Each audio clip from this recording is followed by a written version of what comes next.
आज दफ्तर में छुट्टी थी। मैं सुबह से ही कमरे में टेलीविज़न पर फिल्में देख रहा था। मैंने दोपहर का खाना नहीं खाया था, फिर भी मुझे अभी तक भूख नहीं लगी थी। सोचा कि थोड़ी देर अपने घर की छत पर टहलते हुए ढलती शाम का नज़ारा देखूं। जैसे ही मैं छत पर पहुंचा, पड़ोसी की छत पर धमाका हुआ। मैंने चौंकते हुए देखा तो पड़ोसी का 7-8 साला लड़के ने अनार रूपी पटाखे को आग लगाई थी। उसकी एक चिंगारी छत पर सूखते मेरे कुर्ते से टकराई, जिससे मेरा कुर्ता बुरी तरह झुलस गया था। मैंने जैसे ही गुस्से भरी निगाहों से डरे सहमे बच्चे को देखा, जो डर के मारे बुरी तरह काँप रहा था। वो दबी हुई आवाज़ में बोला, अंकल मुझसे गलती हो गई, आपका कुर्ता जल गया। मैं अपनी गुल्लक से पैसे लाकर दे दूंगा, आप बाज़ार से नया कुर्ता ले आना।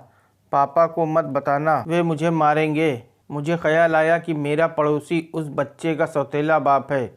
वो अपनी दूसरी पत्नी के मर जाने के बाद इस बच्चे की माँ, जिसे पति ने छोड़ दिया था और जो अपने 2 बच्चों के साथ अपने माँ बाप के घर बोझ बनी हुई थी, उसे खरीद लाया था। वो बेचारी पहाड़ी इलाके के एक गरीब परिवार से थी। मेरे पड़ोसी की उम्र तकरीबन 60 साल थी। उस बच्चे की माँ 30-35 साल की होगी। मुझे लगा कि अगर मेरा बेटा भी मेरे पास होता तो आज दिवाली के दिन वो भी ऐसी ही शरारतें कर रहा होता। अपने बेटे का ख्याल आया तो अपनी पत्नी की ज़िद पर बेहद गुस्सा आने लगा। मन में आया कि अभी जाऊं और कम से कम अपने बेटे को ले आऊं।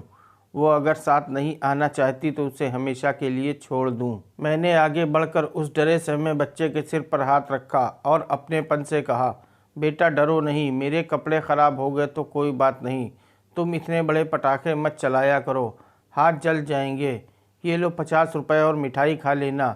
मैंने उससे 50 रुपये का नोट पकड़ाना चाहा, मगर उसने रुपए लेने से इनकार कर दिया और चला गया। मैं नीचे कमरे में आ गया, बिस्तर पर लेटा तो आंखों के सामने मेरे दोस्त राकेश की पत्नी किरण का चेहरा उभर आया। वे दोनों एक साथ कॉलेज पढ़ते थे। जिंदगी के इस हसीन सफ़र में दोनों को प्यार हो गया। एक दिन अचानक उन्होंने कोर्ट मैरिज कर ली और हमेशा के लिए एक हो गए। राकेश के घर वालों ने किरण को बहू के रूप में स्वीकार नहीं किया। अब राकेश जाए तो जाए कहाँ, वो बेरोज़गार था। वैसे वो मैकेनिकल डिप्लोमा होल्डर था। वो सीधा मेरे पास आ गया और घर में रहने को पनाह मांगी। हमारा एक मकान खाली पड़ा था, राकेश को वो मकान रहने को दे दिया। राकेश मेहनती था, वो किसी फैक्ट्री में काम करने लगा। अब वो मकान का किराया देने लगा था। किरण जवान व खूबसूरत थी। मैं अक्सर भाभी भाभी कहते हुए उससे मजाक करता तो वो गुस्सा करने के बजाय बराबर मुकाबला करती थी। राकेश हमारे मकान में साल भर रहा, फिर उसकी किसी दूसरे शहर में नौकरी लग गई। वो अपने परिवार के साथ वहाँ रहने चला गया। मैं भी अपनी घर गृहस्थी में रम गया। धीरे धीरे समय गुजरता गया। तकरीबन 4 साल गुजर गए। मेरे एक बेटा भी हो गया, शहर में नौकरी भी लग गई। एक दिन अचानक किरण भाभी का फ़ोन आया। उसने रोते सिसकते हुए बताया कि मेरा दोस्त राकेश किसी दूसरी औरत के चक्कर में फंस गया है। वो रोकती है तो उससे मारपीट करता है। अपनी गलती मानने के बजाय वो उसे तलाक देने की धमकी दे रहा है। उसने मुझे फ़ौरन अपने घर बुलाया। मैंने किरण भाभी को सब्र रखने, समझदारी से काम लेने और जल्दी ही उसकी मदद करने का भरोसा दिया। वैसे मैं अपने घर की उलझनों में फंसा था, इसलिए समय पर किरण के घर नहीं जा सका। 15 दिन बाद दोबारा फ़ोन आ गया। इस बार किरण भाभी ने चेतावनी दी कि अगर मैं उसका बिगड़ता घर सुधरने में मदद नहीं करूंगा तो उसकी अर्थी को कंधा देने ज़रूर आ जाऊं। किरण भाभी की धमकी ने मुझे डरा दिया था। मुझे लगा कि मामला बेहद उलझ गया है। अब मुझे ही अपने बचपन के दोस्त राकेश को सुधारना पड़ेगा। मैं अपनी पत्नी सुधा से कोई सलाह मशवरा किए बगैर अचानक राकेश के घर पहुंच गया। वहां जाकर देखा कि राकेश और किरण के संबंध बेहद ख़राब थे, कभी भी टूट सकते थे। मैं राकेश के घर 4 दिन रहा। मेरी कोशिश थी कि वो किसी तरह दूसरी औरत के चंगुल से निकलकर अपनी पत्नी की जुल्फ़ों की छांव तले आ जाए, मगर राकेश ने तो मुझे फ़ौरन अपने घरेलू मामले से निकल जाने को कहा। मैं दुखी होकर वापस आने लगा तो किरण भाभी मेरे कदमों से लिपट कर गिड़गिड़ा उठी। क्या तुमने मुझे मुसीबत के भंवर में छोड़ देने के लिए भाभी का रिश्ता कायम किया था? क्या घर गृहस्थी के मझधार में फंसी नाव को किनारे तक लाने में मेरी मदद नहीं करोगे? भाभी जी, हालात बेहद बिगड़ चुके हैं। ऐसे में मेरा दिमाग काम नहीं कर रहा।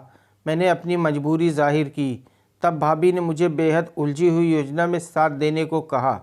मैंने उसकी योजना को अंजाम तक पहुंचाने में हाथ खड़े किए तो किरण भाभी रोते सिसकते हुए मुझ पर दहाड़ उठी। मुझे तुमसे यही उम्मीद थी, मुसीबत में मेरा साथ छोड़ दोगे। मर्द बने फिरते हो कायर कहीं के। अब मैं भी जोश में आ गया। किरण भाभी की योजना के मुताबिक मुझे उसके साथ इश्क रोमांस का नाटक करना था। वो राकेश को दिखाना चाहती थी कि अगर वो अंधेरी रात में मुंह काला कर सकता है तो किरण अपने देवर से इश्क क्यों नहीं लड़ा सकती। उस रात राकेश अपनी प्रेमिका के घर पर गया हुआ था। उसे वापस अपने घर रात 2-3 बजे आना था। मैं किरण भाभी के कमरे में अलग चारपाई पर सोया हुआ था। देर रात राकेश घर लौटा तो किरण ने उसे अपने कमरे में नहीं आने दिया। दरवाज़ा खोलकर खूब खरी खोटी सुनाकर मुझसे लिपटते हुए किरण राकेश से बोली, तुम अगर आवारा औरतों के साथ रातें गुजार सकते हो तो मैं अपने देवर से प्यार नहीं कर सकती। राकेश ने उस समय शराब पी रखी थी। उसने किरण को जी भर के गालियां दी। मैं उसे समझाने को कुछ बोलता इससे पहले उसने किरण के साथ मुझे कमरे में बंद कर दिया। हमने सोचा कि राकेश ने शराब पी रखी है, जब उतरेगी तब दरवाज़ा खोल देगा, मगर ऐसा नहीं हुआ। वो जालिम सीधा मेरे घर पहुंच गया और अपने साथ मेरी पत्नी सुधा को ले आया। मुझे किरण के साथ बंद कमरे में देखा तो सुधा आग बबूला हो उठी। वो राकेश की हर बात पर यकीन कर रही थी। वो मेरी कोई बात सुनने को तैयार नहीं थी। गुस्से में पैर पटकते हुए वो बेटे के साथ मायके चली गई। इसी तरह 4-5 महीने गुजर गए। सुधा का फ़ोन नहीं आया। आखिरकार हार कर 8 महीने बाद मैं ससुराल गया तो सुधा ने सीधे मुंह बात नहीं की। मैंने उसे मनाने की भरपूर कोशिश की मगर सुधा पर समझाने का ज़रा भी असर नहीं हुआ। मैं निराश होकर लौट आया। इसी तरह 2 साल गुजर गए लेकिन सुधा को मुझ पर रहम नहीं आया। अब किरण के प्रति मेरी नफ़रत बढ़ती जा रही थी। कमबख्त ने एक बार भी फ़ोन करके मेरी उजड़ी घर गृहस्थी के बारे में नहीं पूछा। जब अपने ऊपर मुसीबत आई थी तब तो फ़ोन पर रोज़ गिड़गिड़ाती थी। अब मुझ पर मुसीबत आई है तो खामोशी ओढ़े बैठी है। अभी 2 महीने पहले किरण का फ़ोन आया तो मैंने खूब खरी खोटी सुनाई। जो ज़बान पर आया बोल दिया, यहाँ तक कि उसे गालियाँ भी दे डाली। मेरी जली कटी पर किरण भाभी ने इतना ज़रूर कहा कि अब जल्दी मेरी जुदाई का वक्त ख़त्म हो जाएगा। मैंने उसकी इस बात पर ध्यान नहीं दिया। आज पड़ोसी के बेटे वाली घटना ने मेरे अपने बेटे की याद को ताज़ा कर दिया था। तभी वो पड़ोसी का बच्चा भागता हुआ आया और मिठाई की प्लेट मेरे सामने रखते हुए बोला, अंकल देखो मैं आपके लिए मिठाई लाया हूँ। उसका अपनापन देखकर मेरी आंखों में आंसू तिलमिला उठे। तभी एक जानी पहचानी आवाज़ ने मुझे चौंका दिया, अरे देवर जी, अकेले अकेले मिठाई खा रहे हो? हम भी आ गए हैं। अचानक गेट के अंदर आते हुए किरण चहकी। उसे देखते ही मैं बुरी तरह दहाड़ उठा। अब यहाँ क्या लेने आई हो? निकल जा मेरे घर से। मेरी ज़िंदगी में जहर घोलने वाली औरत, मैं तेरी वजह से अपना घर उजाड़ बैठा हूँ। आज मैं कितना उदास और तन्हा हूँ। मेरे साथ ना मेरी पत्नी है ना मेरा बेटा। ये सब तेरी वजह से हुआ है। लेकिन वो मुझे प्यार भरी निगाहों से देखते हुए बोली, देवर जी माफ़ करना। मुझे पता चल गया था कि सुधा तुमसे नाराज़ होकर मायके चली गई है, मगर मुझे अपने बिगड़े घर वालों को भी रास्ते पर लाना था। अब मैं आ गई हूँ। तुम्हारा अकेलापन ख़त्म हो गया है। मेरा ख्याल 4 साल बाद आया। इससे पहले मुझे सज़ा दिला रही थी क्या? चालबाज इंसान की शातिर औरत। मैं बुरी तरह गुस्से में पागल था। तुम्हारा ख्याल तो मुझे पल पल आता था जब मैंने तुम्हारे प्यारे दोस्त को यकीन दिलाया कि मेरा तुम्हारे दोस्त से किसी तरह का ताल्लुक़ नहीं है। हमने तो तुम्हें सुधारने के लिए नाटक खेला था। वो बेचारा तो तुम्हारा उजड़ता घर बसाने आया था। तुमने बदले में उसकी बसी बसाई घर गृहस्थी उजाड़ दी। तुम कैसे दोस्त हो? मैंने इतना बताया तो तुम्हारा दोस्त सारी रात अपनी गलती पर पछतावा करते हुए रोता रहा।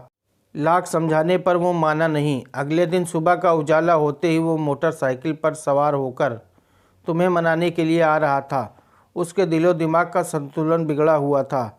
रास्ते में किसी तेज़ रफ्तार ट्रक से टकराया और अपनी एक टांग गंवा बैठा। हम साल भर अस्पताल में धक्के खाते रहे।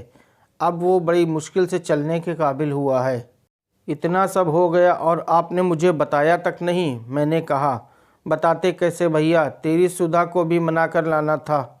मेरे मानने से तो मानी नहीं, पर जब राकेश खुद गया, सारी सच्चाई बताकर अपनी गलती बताई तो सुधा उसी पल मान गई। राकेश उसे अपने साथ लाया है। वो देख गेट के बाहर खड़े तेरी इजाज़त मिलने का इंतज़ार कर रहे हैं। किरण ने बताया तो मैंने देखा कि गेट पर राकेश बैसाखियों के सहारे मेरे बेटे का हाथ पकड़कर खड़ा, शर्म से पानी पानी हुआ जा रहा था। उसके पीछे सुधा भी सिर झुकाए खड़ी थी।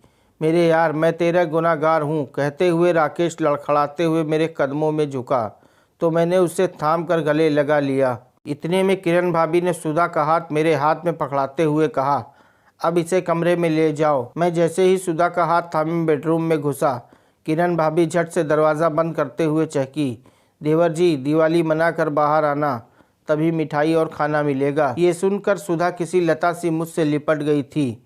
अब मुझे लगा कि आज वाकई दिवाली है।